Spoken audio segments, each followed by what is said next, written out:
வணக்கம். இந்தியர்களாகிய நாம் இஸ்ரவேலர்களாகிய நம்மை குறித்தான் சங்ககால நூல்களில் சேர சோழ பாண்டியர்கள் என்றும் மகாபாரதத்தில் பாண்டவர்கள் என்றும் குறிப்பிடப்பட்டிருக்கு. இஸ்ரவேலர்கள் தேவனால் ஒரு நோக்கத்திற்காக படைக்கப்பட்டவர்கள். அதனால் அந்த தேவனை பற்றி தெரிஞ்சாதான் என்ன நோக்கத்திற்காக படைக்கப்பட்டவர்கள் அப்படிங்கிறத குறித்தும் நம்மளுடைய படைப்பின் நோக்கம் நமக்கு புரியும். இப்போ அந்த தேவன் யார் அப்படிங்கிறத குறித்து தான் நம்ம பார்க்க போகிறோம். நம்ம இந்திய நாட்டில் பல பெயர்களில் கடவுளை வழங்கிட்டுருக்கோம். அந்த கடவுள்கள்லாம் யார், எதற்காக அந்த பெயர்கள்லாம் வந்தது அப்படிங்கிறத குறித்து நம்ம விரிவாக பார்க்க போகிறோம். இப்போ இறைவன் யார் அப்படிங்கிறத குறித்து பார்க்கலாம். இறைவன் ஒரே ஒருவர் தான்.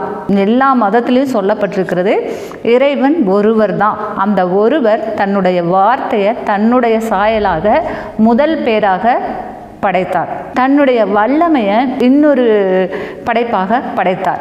இந்த மூவரும் தேவன், வார்த்தை, வல்லமை, இந்த மூவரும் சேர்ந்து தான் இங்கே திருத்துவம் அப்படின்னு சொல்லிட்டு சொல்கிறோம். கடவுள் படைப்புகளுக்கு எல்லாமே தன்னுடைய வார்த்தையை தான் குருவாகவும் அரசராகவும் வச்சுருக்காரு. இந்த பூமியில் வார்த்தை தான் கடவுளாக இருக்கார். எப்பவுமே ஒரு கதை எழுதுனா கூட அதில் லாஜிக் இருக்கணும் அப்படின்னு நினைப்போம். அப்போ நம்ம வணங்குற கடவுளுக்கு ஒரு லாஜிக்கே இல்லாமல் நம்ம இங்கே வணங்கிட்டு இருக்கிறத நம்ம பார்க்குறோம். தேவன் ஒரு நோக்கத்தோடு தான் தன்னுடைய வார்த்தையை இங்கே கடவுளாக வச்சுருக்காரு. யார் ஒருத்தருமே தன்னை பார்த்து என்னதான் முகஸ்துதி பண்ணினாலும் தன்னுடைய வார்த்தைக்கு கீழ்ப்படுகிறவங்கள தான் இன்மைப்படுத்துகிறத நம்ம பார்க்குறோம். அதுபோல் அவர் தன்னுடைய வார்த்தை தான் இங்கே கடவுளாக வைத்து அந்த வார்த்தையை தான் நம்ம ஆராதிக்கணும், அந்த வார்த்தைக்கு தான் கீழ்ப்படியணும் அப்படிங்கிறத வச்சிருக்கிறாரு. இந்த வார்த்தை தான் நம்ம இந்துக்களுடைய வேதமாகவும் கிறிஸ்தவர்களுடைய வேதமாகவும் இஸ்லாமியர்களுடைய வேதமாகவும் இருக்கிறத நம்ம பார்க்கலாம். அந்த வார்த்தையை குறித்து நம்ம அந்த வார்த்தை படைக்கப்பட்ட வரலாறு, அந்த வார்த்தையின் மூலம் உலகம் தோன்றிய வரலாறு, இதையே குறித்து அடுத்தது நம்ம பார்க்கலாம். தேவன் தன்னுடைய வார்த்தையை முதல் பேராக படைத்து அந்த வார்த்தையின் மூலமாக 7 சுடர்களை படைத்தார்.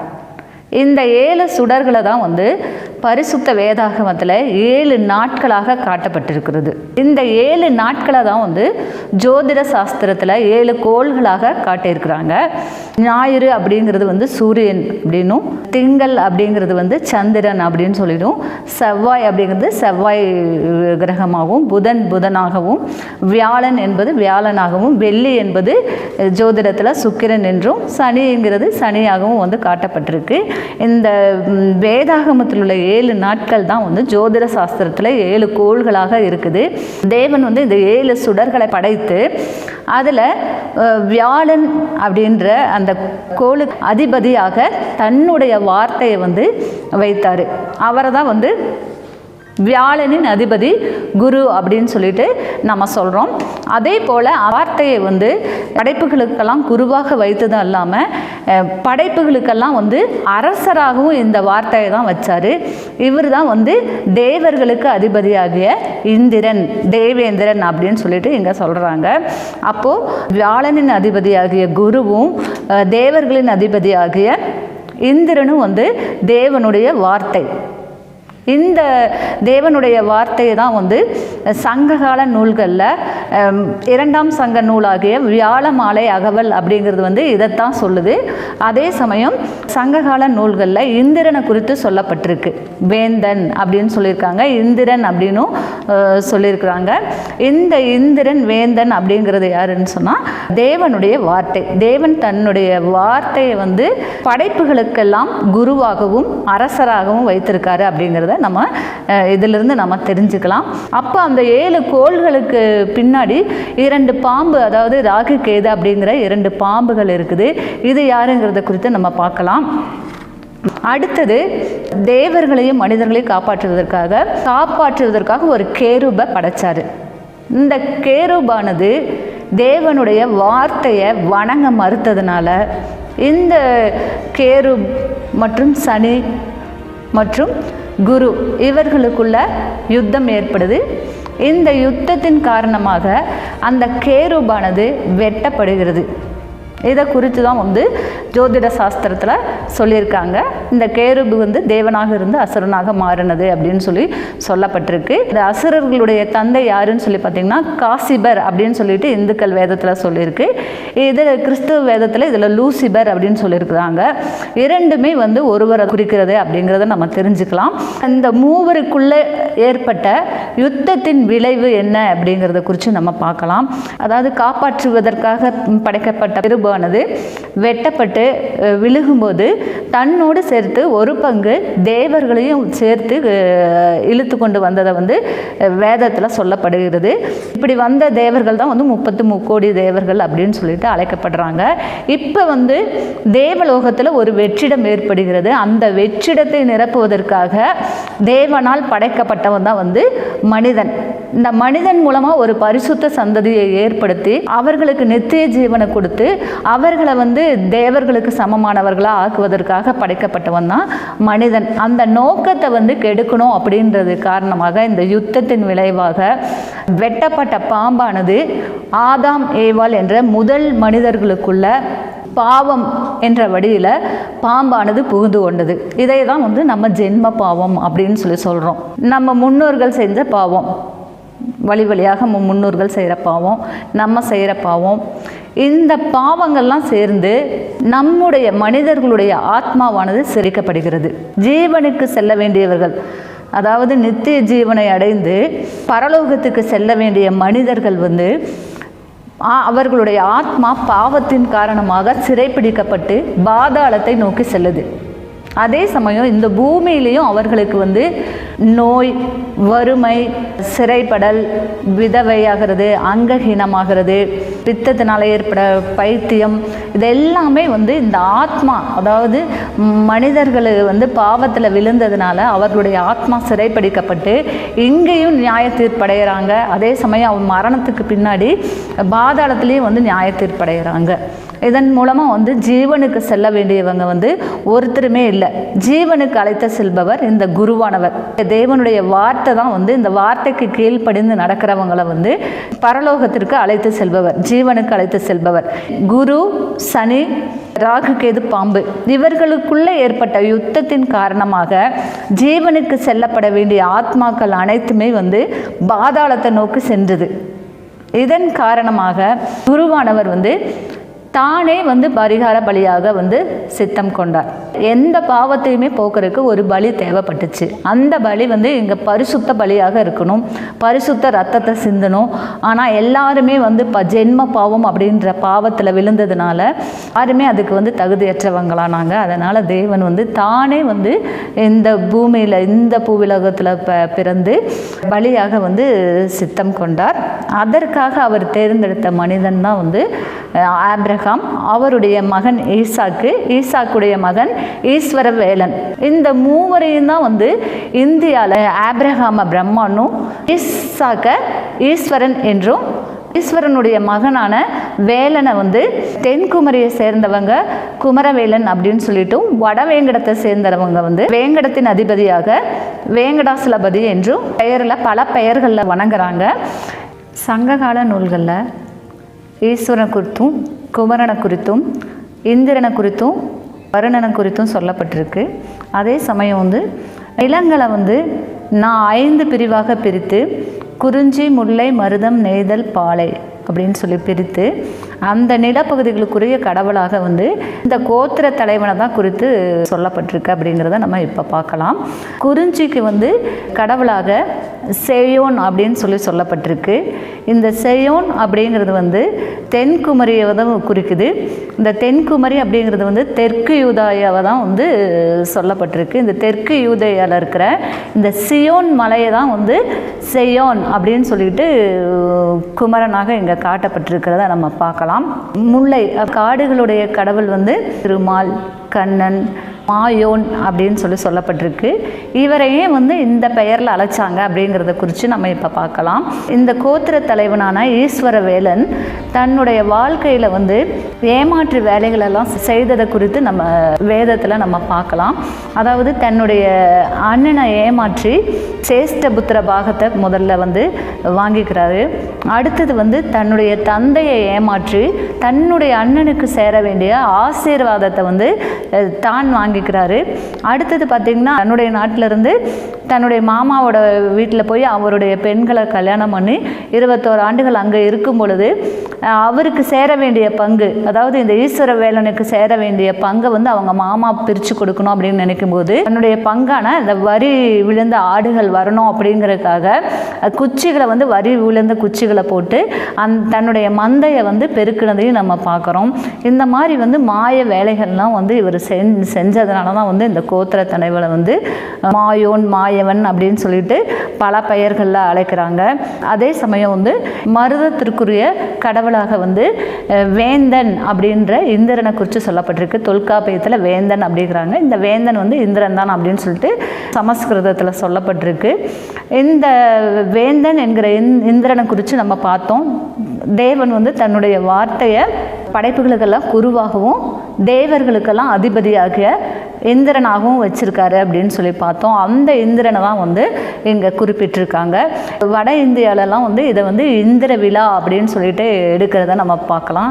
அதே சமயம் வந்து இங்கேயும் வந்து ஒரு பிரிவினர் வந்து தேவேந்திர கூட்டத்தார் அப்படின்னு சொல்லிக்கிறாங்க. இது எல்லாமே வந்து இந்திரன் வந்து நம்மளை அழைச்சி வந்ததுலேருந்து எல்லாமே வந்து இந்திரன் சம்மந்தப்பட்டிருப்பதனால நம்மளை விடுதலை பண்ணி நமக்கு தேசத்தை கொடுத்தது, இதை நம்மளுடைய முன்னோர்களுக்கு வந்து தேசத்தை கொடுத்தது, இது எல்லாமே வந்து இந்திரன் குறித்து வந்து சொல்லப்பட்டிருக்கு. அப்போ வந்து இருந்த மக்களுக்கு தாங்கள் வணங்குற கடவுள் யாருங்கிற இந்த அறிவு இருந்ததுனால தான் வந்து இந்த பெயர்களை வந்து இந்த இடங்களுக்கு வச்சிருக்கிறத நம்ம பார்க்கலாம்.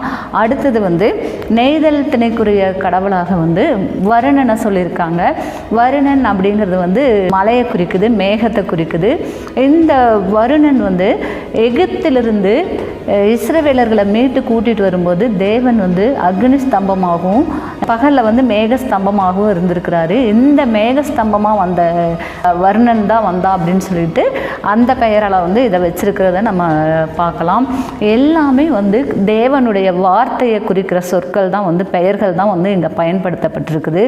அதாவது இந்த கோத்திர தலைவன் வந்து ஈஸ்வர வேலன் வந்து அவருடைய அவதாரம் தான். அதனால தான் வந்து அவரை வந்து வேங்கடத்தின் அதிபதியாக வேங்கடாசலபதி அப்படின்னு சொல்லிட்டும் தென்குமரியின் அதிபதியாக குமரவேல் அப்படின்னு சொல்லிட்டும் சொல்லப்பட்டிருக்காங்க. இந்த குமரவேலனுடைய வரலாறு தான் வந்து அறுபடை வீடுகளில் இருக்கிறத பார்க்கலாம்.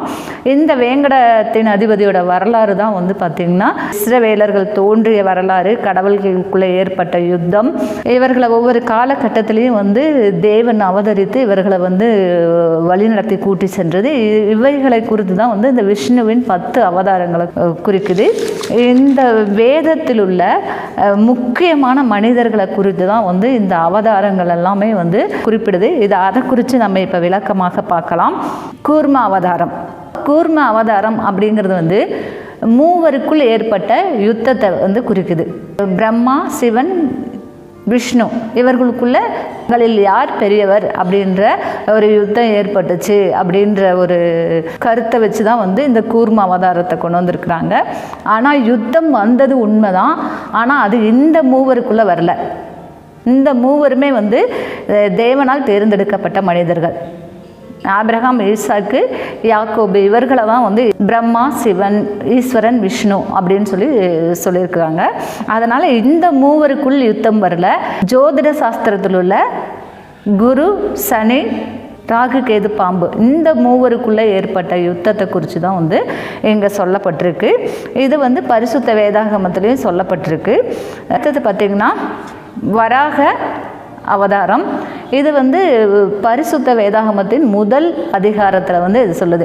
அதாவது இந்த இவர்களுக்குள்ளே ஏற்பட்ட யுத்தத்துக்கு பின்னாடி பூமியை வந்து மீட்டு பூமியை வந்து புதிதாக்கி எல்லாவற்றையும் வந்து படைக்கிறத குறித்து தான் வந்து இந்த அவதாரம் வந்து சொல்லப்பட்டிருக்கு. அடுத்தது வந்து மச்ச அவதாரம். இந்த மச்ச அவதாரம் அப்படிங்கிறது வந்து தேவன் வந்து பூமியை வந்து நீரால் அழித்த பொழுது நோவா என்ற மனிதனை மட்டும் பேழைக்குள் வைத்து காப்பாற்றி மீட்டு வந்ததை குறித்து சொல்கிறது தான் வந்து இந்த மச்ச அவதாரம். இதை குறித்து வந்து ஆதி ஆகமத்தில் சொல்லப்பட்டிருக்கு. அடுத்தது பார்த்திங்கன்னா கிருஷ்ண அவதாரம். இந்த கிருஷ்ண அவதாரம் அப்படிங்கிறது தான் வந்து இஸ்ரவேலர்களை எகிப்திலிருந்து மீட்டு அவர்களுக்கு வந்து கானான் தேசத்தை சுதந்திரித்து கொடுக்கப்பட்ட வரலாற்று தான் வந்து மகாபாரதம் அப்படின்ற நிகழ்வாக இங்கே காட்டப்பட்டிருக்கு. இந்த போரை குறித்து சொல்லியிருக்காங்க. இந்த போர் வந்து குருச்சேத்திர போர் அப்படின்னு சொல்லப்பட்டிருக்கு மகாபாரதத்தில். இதிலிருந்து வந்து இந்த குரு வந்து இதில் சம்மந்தப்பட்டிருக்காரு. குரு தான் வந்து இந்த போரை நடத்தினார் அப்படிங்கிறத நம்ம தெரிஞ்சுக்கலாம். அடுத்தது பார்த்திங்கன்னா அந்த மகாபாரதத்திலே கிருஷ்ணருக்கு அடுத்ததாக வந்து பலராமரை சொல்லியிருக்காங்க. பலராமனும் வந்து ஒரு அவதாரம்னு சொல்லியிருக்காங்க. அது உண்மைதான். கிருஷ்ணர் வந்து பரிசுத்த வேதாகமத்தில் இருக்கிற மோசே அப்படின்னு சொல்லப்படுறாரு. மோசே வந்து தேவன் அழைத்த போது தனக்கு வந்து சரியாக பேச வராது, அதனால் வந்து தன்னோட சகோதரனையும் வந்து நீங்கள் பயன்படுத்துங்க அப்படின்னு சொல்லும்போது தேவன் வந்து மோசேவோட வாயாக வந்து அவருடைய சகோதரனான ஆரோனை பயன்படுத்தினார். ஆரோனை தான் வந்து பிரதான ஆசாரியராக மாற்றினார். அந்த ஆரோனுடைய வம்சம் தான் இன்று வந்து இங்கே ஆரியர்கள் என்ற பெயரில் வந்து இருக்கிறாங்க. அதனால் இந்த பலராமனும் வந்து ஒரு அவதார புருஷர் அப்படிங்கிறத நம்ம தெரிஞ்சுக்கலாம். இதை குறித்தும் பரிசுத்த வேதாகமத்தில் சொல்லப்பட்டிருக்கு. இந்த 2 அவதாரங்களுமே வந்து ஆதி ஆகமத்தில் தொடங்கி ஆதி ஆகமம், யாத்ராகமம், எண்ணாகமம், லேவியராகமம், உபாகமம், யோசுவா இந்த புத்தகங்களில் வந்து இந்த அவதார புருஷர்களை குறித்து நடந்த நிகழ்வுகளை குறித்தும் வந்து சொல்லப்பட்டிருக்கு. இதை தான் வந்து மகாபாரதம் என்ற பெயரில் வந்து எழுதியிருக்கிறத நம்ம பார்க்கலாம். அடுத்தது பார்த்திங்கன்னா வாமன அவதாரம். இது வந்து இஸ்ரவேல் குலத்தின் முதல் அரசன் வந்து பிரதான ஆசாரியர் வராமல் பலி செலுத்துறதுனால அவனோட ஆட்சி முடிந்து போனதை குறித்து சொல்லப்பட்டிருக்கு. இங்கே வாமனனாக, அதாவது வாமனன் என்பது குள்ள பிராமணன், அவர் வந்து பிரதான ஆசாரியரான சாமுவேலை குறித்து தான் வந்து இங்கே சொல்லப்பட்டிருக்கு. இது வந்து சாமுவேல் 1:2 இதில் இருக்கிறத நம்ம பார்க்கலாம். அடுத்தது ராமாயணம். ராமாயணம் அப்படிங்கிறது வந்து பரிசுத்த வேதாகமத்தில் தாவீது, அவருடைய மகன் அப்சலோம், அவருடைய மகன் சாலமோன், இந்த 3 பேருக்குள்ளே ஏற்பட்ட வரலாற்று நிகழ்வுகளை குறிக்கிறதா வந்து இந்த ராமாயணம். அடுத்தது அதே காலகட்டத்தில் வாழ்ந்த பரசுராமர் குறித்து நம்ம இப்போ பார்க்கலாம். அந்த பரசுராமர் அவதாரம் அப்படிங்கிறது வந்து சாலமோனுக்கு அப்புறம் நாடு வந்து 2ஆக பிரிக்கப்பட்ட பின்னாடி அப்போ வந்து தோன்றியவர் தான் வந்து இந்த எலியா அப்படிங்கிறவர். அந்த எலியாவை தான் வந்து இங்கே பரசுராமர் அப்படின்னு சொல்லி குறிப்பிட்டிருக்காங்க. இவர் வந்து அந்த காலகட்டத்தில் இருந்த அரசன் வந்து தேவனுக்கு எதிராக செயல்பட்டதுனால அந்த அரசனோடு இவர் வந்து யுத்தம் பண்ணுறதை நம்ம பார்க்கலாம். அதை குறித்து தான் இங்கே சொல்லப்பட்டிருக்கு. அதுக்கு அடுத்தது பார்த்திங்கன்னா நரசிம்ம அவதாரம். இஸ்ரேல் நாட்டில் இருந்த மக்கள்லாம் வந்து நாடு கடத்தப்பட்டு ஈரான் ஈராக் பகுதியில் வைக்கப்பட்ட பின்னாடி அங்கே பாபிலோன் அரசில் இருந்த தானியேல் அப்படின்றவனை குறித்து தான் வந்து இங்கே சொல்லப்பட்டிருக்கு. இந்த தானியேல் தான் வந்து பிரகலாதன் அப்படின்னு சொல்லிட்டு குறிப்பிடப்பட்டிருக்கு. அதே சமயம் வந்து இங்கே நரசிம்ம அவதாரம் அப்படிங்கிறது வந்து அந்த நாட்டு அரசன் வந்து ஒரு கட்டத்தில் வந்து விலங்கு போல மாறிடுறாரு. இதையெல்லாம் வச்சு ஒரு செவிவழி செய்து அப்படிங்கிறனால இந்த மாதிரி கொண்டு வந்துடுறாங்க. இந்த அவதாரங்கள் எல்லாமே வந்து பரிசுத்த வேதாகமத்திலிருந்து வந்தது தான். ஏன்னு கேட்டால் பரிசுத்த வேதாகமத்திலேருந்து நம்ம திருடலை. இது வந்து நம்முடைய வேதம், தேவன் நம்முடைய முன்னோர்களுக்கு கொடுத்த வேதம். அதனால் வந்து இவர்கள் வந்து நம்முடைய வரலாறு மறக்காமல் இருக்கணும் அப்படிங்கிறதுக்காக புராண கதைகளாக எழுதியிருக்கிறாங்க. இதில் வந்து செவிவழி செய்தி கேட்டு எழுதுனதுனால சில கற்பனை நிகழ்வுகளும் இருக்குது. ஆனால் இங்கே வந்து அடிக்கடி வந்து நாரதர் அப்படின்ற ஒருவரை குறித்து இந்த அவதாரங்கள் எல்லாம் சொல்லப்பட்டிருக்கு. அந்த நாரதர் யார் அப்படின்னா தேவனுடைய வார்த்தை தான் வந்து இங்கே வந்து நாரதராக, அதாவது குருவாக இங்கே வந்து சொல்லப்பட்டிருக்காரு. அவர் தான் வந்து அடிக்கடி இந்த மக்களை சந்தித்து இவர்களுக்கு வந்து இவர்களோட பேசுகிறத வந்து தேவனுடைய வார்த்தை பேசுகிறத குறித்து பரிசுத்த வேதாகமத்தில் சொல்லப்பட்டிருக்கு. இந்த அவதாரங்கள் எல்லாமே வந்து குருவை தான் குறிக்குது அப்படிங்கிறத நம்ம இதிலிருந்து நம்ம தெரிஞ்சுக்கலாம். 9 அவதாரத்தை பார்த்தோம். அடுத்தது பார்த்திங்கன்னா 10வதாக நாடு கடத்தப்பட்ட பின்னாடி 400 ஆண்டுகள் கழித்து வந்த அந்த இயேசு அப்படின்ற யெஷுவா அப்படின்ற சிவன் இந்த அவதாரத்தையும் வந்து இங்கே வந்து கடவுளாக ஏற்றுக்கொண்டாங்க. இதை ஏன் வந்து கடவுளாக ஏற்றுக்கொண்டாங்க அப்படின்னு சொல்லி பார்த்தா, இதற்கு முன்னாடி வந்து வந்த அந்த 9 அவதாரங்களுமே வந்து இஸ்ரவேலர்களை படைத்து அவர்களை பரிசுத்தப்படுத்தி அவர்களை வழி நடத்தி அவர்களை வந்து இந்த அவதாரத்திற்கு நேராக தான் வந்து வழிநடத்தப்பட்டிருக்காங்க. அந்த படைப்பு வந்து பாவத்திலிருந்து மீட்கறக்காகவே வந்து பரிசுத்த ஆவியினால் படைக்கப்பட்டவர் தான் வந்து உருவானவர் தான் இந்த யெஷுவா அப்படின்ற இந்த சிவா. இந்த சிவனை தான் வந்து இங்கே வந்து சைவ சமய கடவுளாக வணங்குறாங்க. இவர் தான் வந்து நம்ம வந்து இந்த பாவத்திலிருந்து விடுபடுறதுக்காக, ஏன்னா இவர் தன்னுடைய ரத்தத்தை முழுவதும் சிந்தி பரிகார பலியானதுனால இவர் தான் வந்து நம்ம பாவத்திலிருந்து விடுபடுறதுக்கு ஒரே வழி. அதனால் வந்து இவரை தான் வந்து கடவுளாக நம்முடைய ஆலயங்களில் வந்து சிவன் ஆலயங்களில் வச்சிருக்கிறத நம்ம பார்க்கலாம். அதனால் வந்து நம்ம வணங்குற கடவுள்கள் எல்லாருமே வந்து குருவுடைய அவதாரங்கள் அப்படிங்கிறத இதிலிருந்து நம்ம தெரிஞ்சுக்கிறோம்.